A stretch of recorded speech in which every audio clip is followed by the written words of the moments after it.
Best of 3 with the underdog in the bottom left in the yellow. It's Guagua.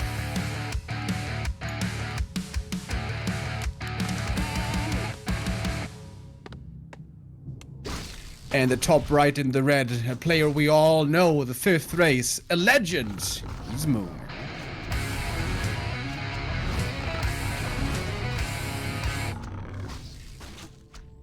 And I agree with what you said. It feels like it's one of those matchups where there is no shortcut to victory. Like in certain matchups, like let's say, for example, Undead against Human, you can throw in different cheeses. Like you can go for stuff like Necromancers and really hope to catch the opponent, like even just somewhat off guard. Because if it's scouted, let's say like 30 seconds too late, it can matter everything because the appropriate response is so different to facing anything else. So of course, it's still going to be very hard to pull it off at high level. But here against Moon, you know, it's not like there is some secret win rider strategy or crazy hit and run that you can do against this extremely solid style and overall knowledge of the matchup. He's also going to be on top of his scouting all the time. So yeah, I agree. Just Blade, Shadow, Grunt, Shaman, maybe an Expo on tier 2 like we've seen before. Then you had Bestiary and a solid play is what I expect. Yeah, it is looking very much like that standard here so far. The Keeper creeping up the small camps at the beginning. It's a lot about getting that level 3, right? We've seen so many games being decided by the Keeper getting level 3 and hunting down those grunts one by one with Entangle, which makes this map a pretty decent one for Orc. The Keeper's gonna get level 2 for sure, but he's not gonna get level 3 too easily. In fact, it's pretty hard to acquire oftentimes. You take out the first couple of green camps, Keeper at 270 experience right now, but getting that next step to level 3 is really hard. You can try at the Tuskars, you can try at the natural, but with good scouting, the Blade Master can always be around. It's very common to do what Lingua was doing here with the blade and actually go for the items like this. Moon not putting too much emphasis on scouting this. That's because he's doing his own little thing here with the Ancient Protector on the other side going up. And there is actually no second grunt out here. It's about to only now come out and immediately will check for that AP up there. And he will find it. A big, big catch here. As the blade, actually, I think he may have been planning to buy staff, but obviously it was already bought by Moon.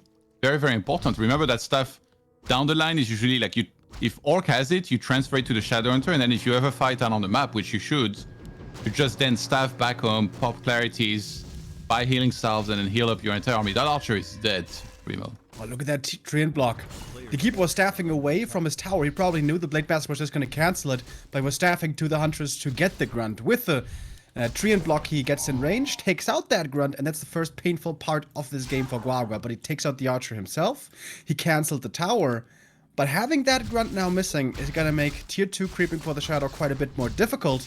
And now, with the Keeper's strength here early on, he's trying to get that big steal. Oh, huge moment. Blade Master, can he steal the item? Oh, half a second late. Can you believe it? Last hit, an item going to Moon. That is honestly an insane read by Moon because he saw that the Blade Master was chasing on the right-hand side against the archer, and he was like, that's just far enough that I have exactly the time to do this and steal the item. And he was correct in that. Even the grunts, like it's almost like a body language thing, right? Where like you see the grunts, as soon as one of them got entangled, instead of just trying to fight and cover that one and like help it escape, they just ran away immediately. And Moon saw that, and you like, as a player, you see that almost as weakness. You're like, oh, he's like really scared, like he's playing afraid. So seeing that, calculated perfectly to get the item, and that's why he's the best. And this is a wonderful early game for the Keeper. This is way better than it should be, honestly, on this map.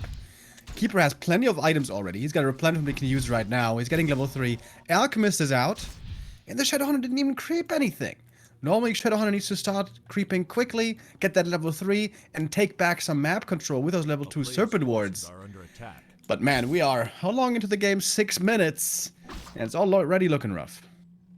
Yeah, and Moon is on the intercept course here for these grunts. He really wants to go in and start entangling some of them before the first shaman is out, which only now started out of the lodge.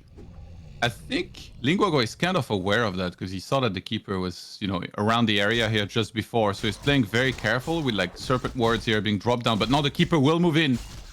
He's ready for the snipes.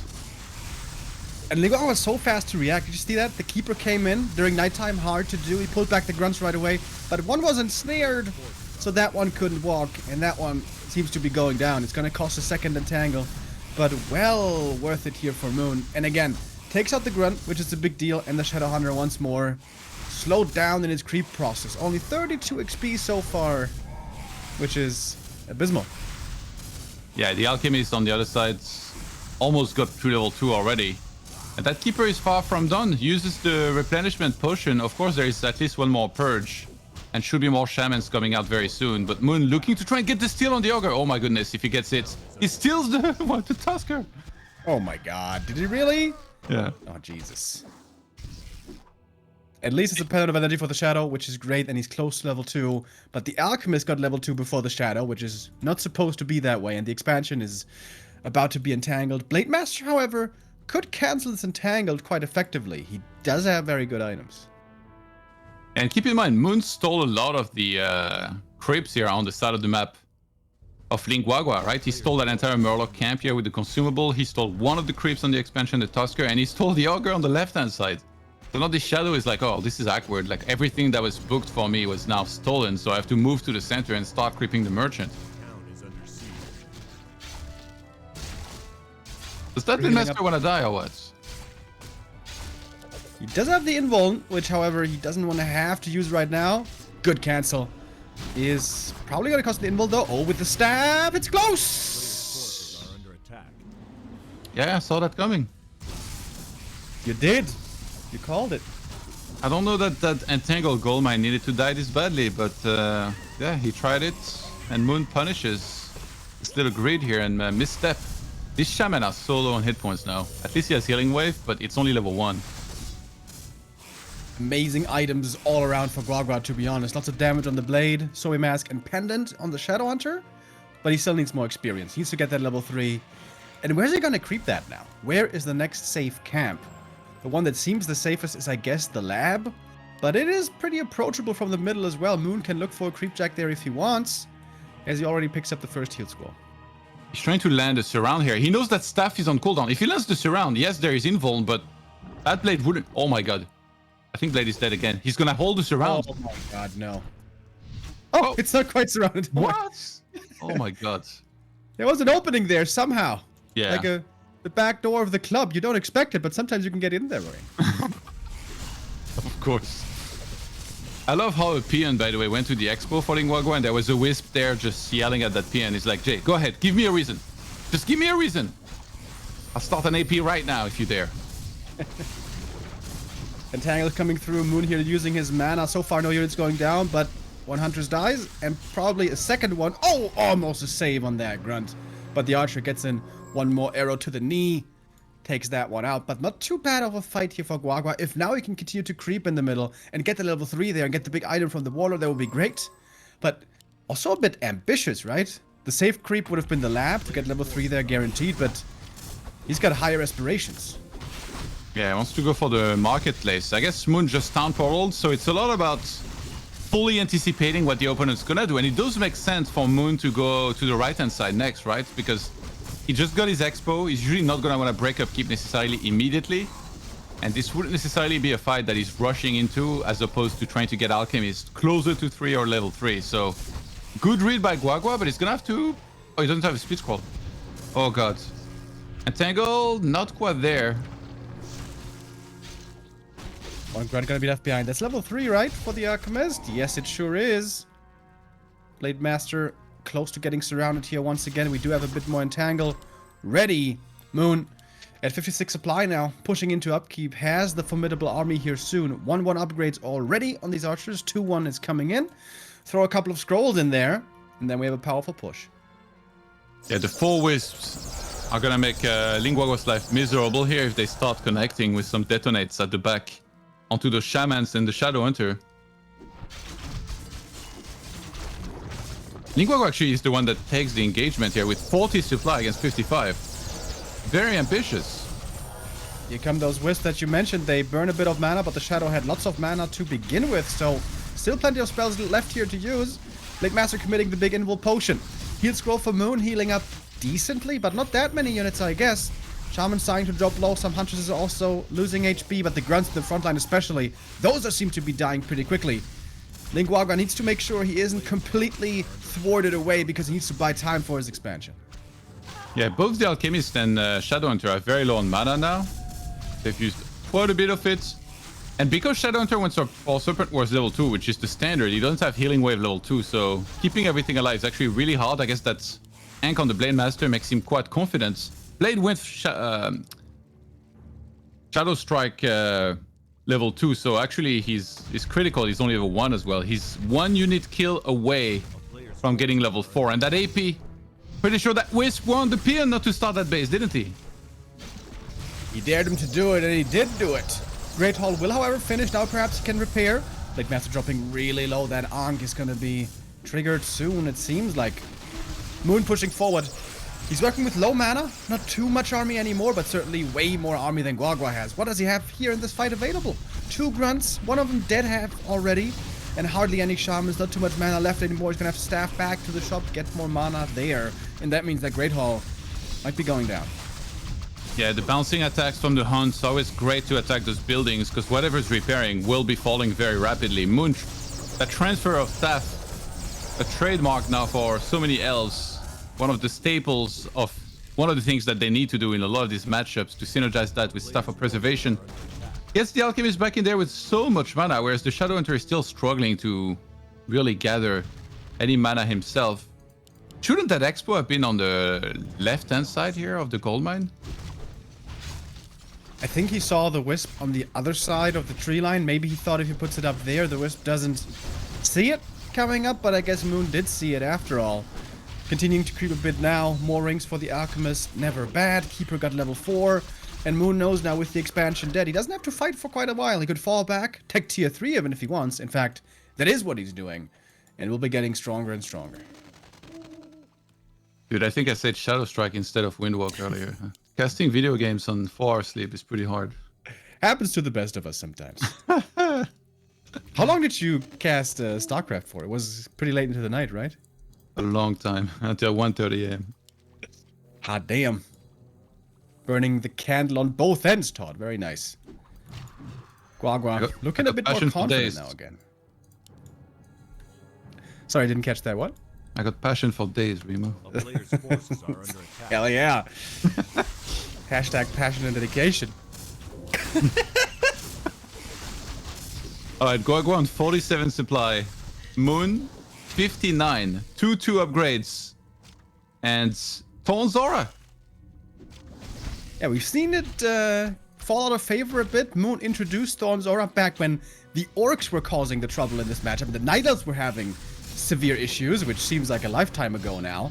Moon started going for a bit of Thorn Zora. It's a bit of damage reflect. It's not that much, but you know, 10% here and there with every hit.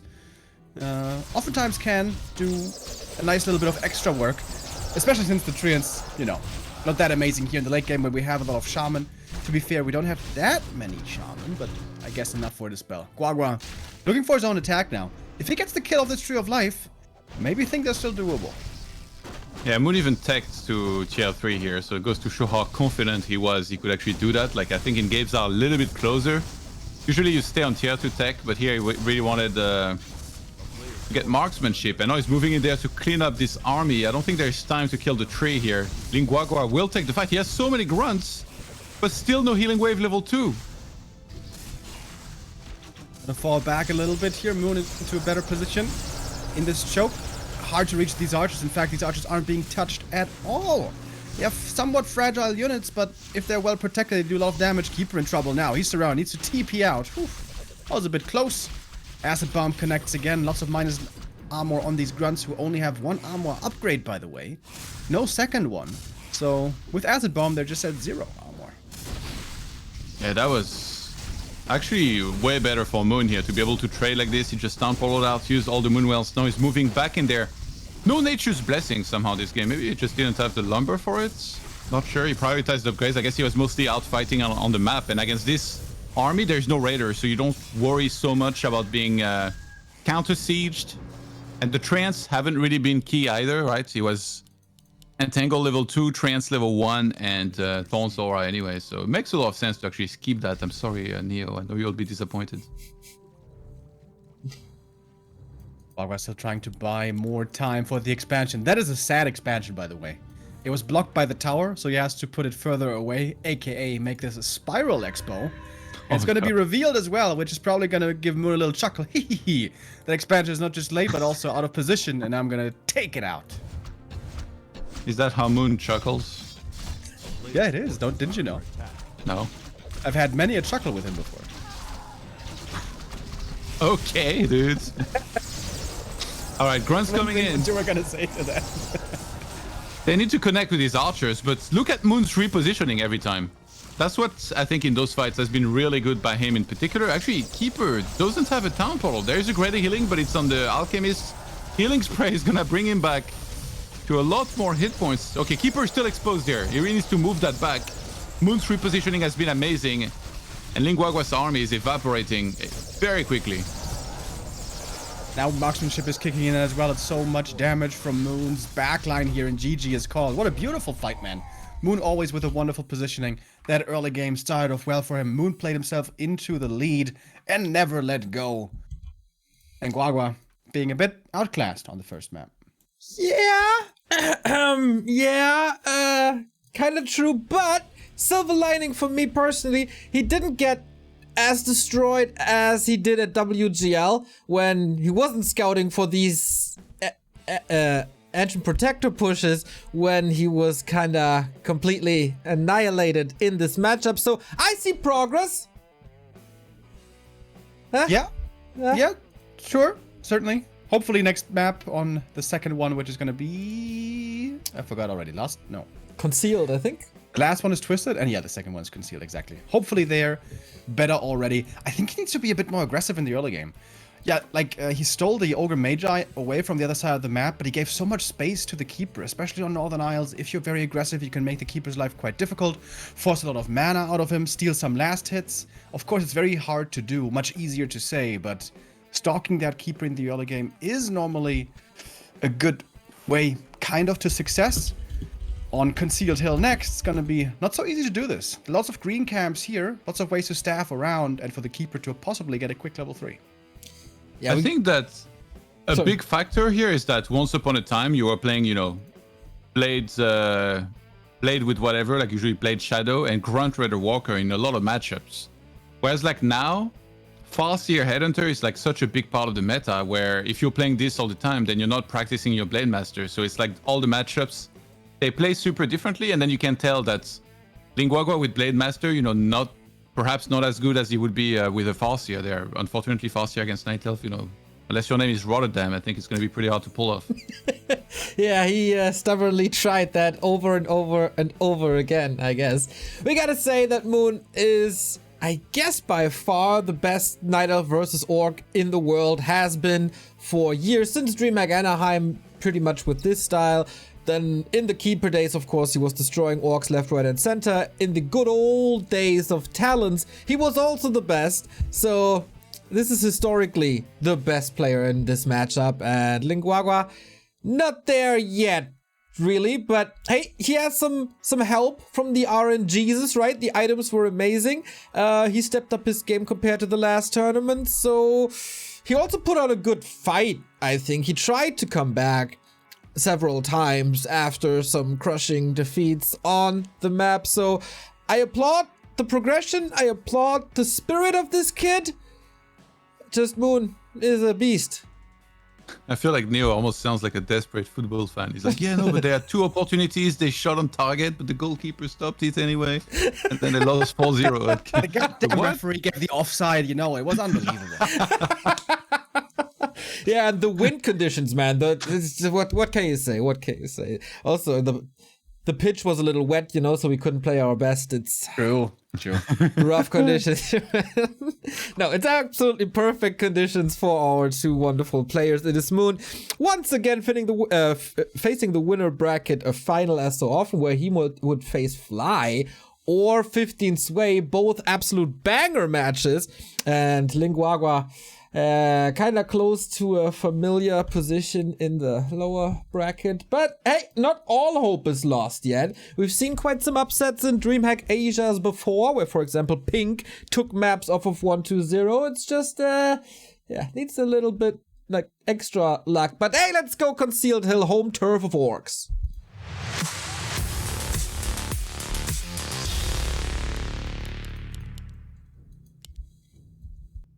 Let's see if this time around the underdog is going to have a better shot and what we're going to be seeing in terms of strategy. We're expecting once again the same Keeper versus Blade. And the early game is so important, man. It's so crucial to make sure the Keeper doesn't level up too easily. I think we saw a great display of that at WGL, when Lin was playing really good in some games, and if you can have a very clean early game and not fall too far behind, if you move into the mid game in an even position, it's going to be a way different story. But against that Keeper, especially during the first nighttime, and if he gets that level 3, it's so easy to fall behind, and you have to do so many things very well as the Orc to keep it even. It's really not an easy matchup to play. It has to be very well considered, this early game, with movement and everything else. And we'll see what we're gonna get here. Did you catch a glimpse of the altar, Todd? There was a Farseer in there for just a second, but he changed his mind. Yeah. Force of habit, maybe, since it's been used a lot more in other matchups, but yeah, not nearly as good against Night Elf here. Would be very, very difficult to pull that off, and I completely agree with him that he shouldn't even really try here against Moon. That I think would absolutely dismantle that hero on Conceal Hill. You can definitely, like, it's not like Moon's been cutting any corners, right? Like, his tree was like really safe and stuff, so you can definitely expect that the tree should still be made on a safe spot. You can scout for where, if he was to be made close to the expo, so that shouldn't be like a super fast expo here for Moon. And yeah, it's very momentum based, you know, you kind of talked about it, but last game, like, the grunt kill, you know, it starts setting up very quickly. Then once you get level 3 before the Shadow Hunter has even gained like any experience, that translates into another grunt kill. And then for the Orc, you just keep on losing firepower. You keep falling further and further behind, and then you just propel yourself into the game in a way worse position than you should have been in. And the Keeper is going to play this very passively at the beginning, just trying to get a safe level 2, and he shall. Circlet and Slippers would be amazing item for the Blade, who on the other hand can't complain. Got the claws as well, and now going to be moving across to hopefully slow down this Keeper. And this is where the mastery of playing Orc in this matchup lies. You need to slow down the Keeper, but of course you can't just run around and chase the Night Elf all the time. You can't just be following him and do nothing yourself. So you want to be creeping, accelerating yourself, while also slowing down the Keeper. And that is not easy to do at all, as even before nighttime, Moon is starting with an AP already. Yeah, that's super early, actually. Okay, look at the second burrow of Guagua. And I think that's why Moon is doing that. He saw the fast tech and he's like, you cannot have your second grunt early enough to stop this AP from finishing. Because you're supposed to be out on the map with the initial grunt, which now was speed scrolled actually out of there. This is such a brilliant play. And of course he gets the staff, which will synergize perfectly with this. Even if now the AP was to be attacked, you know, and the Blade comes back, he can just staff back and tangle whatever and then make sure that Ancient Protector finishes. He's gonna uproot, hit one tree, and then walk forward. So that's the hit points are already gonna be regenerating on that AP. And you brought up a very good point there with that grunt. Absolutely true. The second grunt coming out only now. The AP is already finished and the headaches begin. Moon delayed his tech severely for this play, but this is certainly going to do some real damage now. Yeah, Guagua can't be too happy about this. Actually, he starts a War Mill. Oh my goodness. Is he thinking that he needs to go into Demolishers? Because usually, like, you'd get a second hero and you just kind of DPS down that AP with the Serpent Words. But now it's so early that he's just so worried about it. Actually, the Blade now doing work against it. Keeper kind of ignoring that and going for the shop. He's blocking the Ancient Protector from being able to plant down again. Yeah, very good movement on the Blade. Oh, he prevented the root there for such a long time, but now here it is. And that grunt is dead. Second speed scroll committed. Oh my doesn't goodness. Quite save it. That was so close. I feel like it's Neo's fault, because after game 1 he was trying to find, like, he was going full football supporter mode. He's like, yeah, no, he did better than last time where he died in like 2 minutes. And then Moon is like, you wanna be one of those fans? Alright. A player's forces are under attack. With the Shadow Hunter coming out though, this should be getting pushed back. We'll see. Where's the other grunt, by the way? In the south, he was scouting, and he saw the expansion. Can't cancel it by himself. Oh, but the blade is trying to cancel it now. Abandoning the main for a little bit. Kills the archer. That takes some more time, though, and now it might be too late to cancel the tree, actually. Demolisher on the way. This is so awkward too, like to have this in a fight later down the line. But yeah, the tree lives. Cancellation attempts in the WarCraft scene not so successful these days, it seems like. A player's forces are under attack. And the next entangle. There's no way this grunt is getting away, is there? Shadowhunter comes in, but even with Hex, which he is going for, he can't really save the grunt. He's gonna go for some return kills. Oh, entangle on the blade, so the grunt actually survives. Maybe a bit of a mistake by Moon. But he can chase for it if he wants to.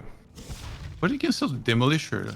I thought he should go Serpent Wards, get rid of this AP, and then just try to play like a normal game from there. But going for Hex, that means that, you know, he's not gonna have Serpent Ward Healing Wave, which usually you do need. Oh my god, the hunt gets away. No. Oh, running to the fountain. Might actually be able to make it. And now the Wisps are in. They can detonate against the other Hex. This other Huntress comes out of Hex again. No longer a crab.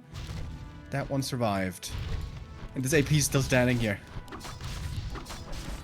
Yeah, this is an absolute disaster. Usually when the second, or when the tree is ready to, you know, go for the expand, you want to fight for a long time and then TP out last second and then creep that immediately as you TP it out. So we'll see if Moon actually goes for that as the tree down there is getting ready to move in position for the expansion. That tree was really fast, by the way. Like Moon, his tech is only now finishing and the tree is already almost in position to creep the whole expo.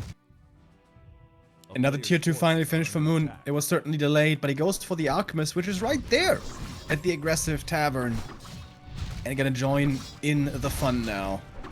Don't think Guagua is having that much fun, though. Yeah, probably not. Moon's going Moonglaive, by the way. The Tree of Life down there is like, guys, can I get some help? I want to creep this camp. And Moon is like, dude, I don't even need to expo. What are you talking about? I'm winning this game right now on the other side of the map. Just be quiet. Oh, look at that blow against the Shadowhunter. So he prevents the next Hex against the Keeper. We saw some Wisp detonates coming in there as well. And this AP is just such an anchor. You can't fight into it. It does too much damage against the Grunts, and especially against the Shaman. And considering the Shadowhunter is going Hex first, he's not finding enough kills with the Hex. How much has he killed? Like 1 Huntress? Maybe 2? Oh, the Shaman. He can get it. Okay, he will sacrifice himself on the turtles there. Yeah, that AP is an anchor. That's a good way to say it. Just like you on this broadcast, Remo. Thank you, Todd. I appreciate that, which was totally not sarcasm. Thank you very much. It's not. We're finally creeping up the expansion. With the Keeper and only 1 Huntress, it's gonna take a little while, but I guess it should be doable. Blade Master's running south. Maybe he can do something here. But Guagua still hasn't eliminated this goddamn AP. Now he's going for a Demolisher again, and I think you were on point earlier. You probably should have finished that Demolisher when he made it the first time. Yeah, all go on Serpent Wards and then try to DPS down the AP, I think. That would have been another way. Usually it is the way you see this dealt with, but now it was just so early. Blade on the other side, harassing onto the tree. He's got a health potion, but Moon is targeting it with everything he's got. There's a Wisp ready to repair. And that Sentinel, very important as well for the detection on the other side. There's 2 $1 Hex right now. It looks funny to see like those little critters down there, but this AP still... Oh, I think he could have gotten the kill there if he was quick with the entangle. But there's also things going on in the north as the AP is still firing away. It takes out another Grunt. There's 3 Grunt corpses sprinkled across here, and we're gonna see the GG. 2-0 for Moon. Very clear affair.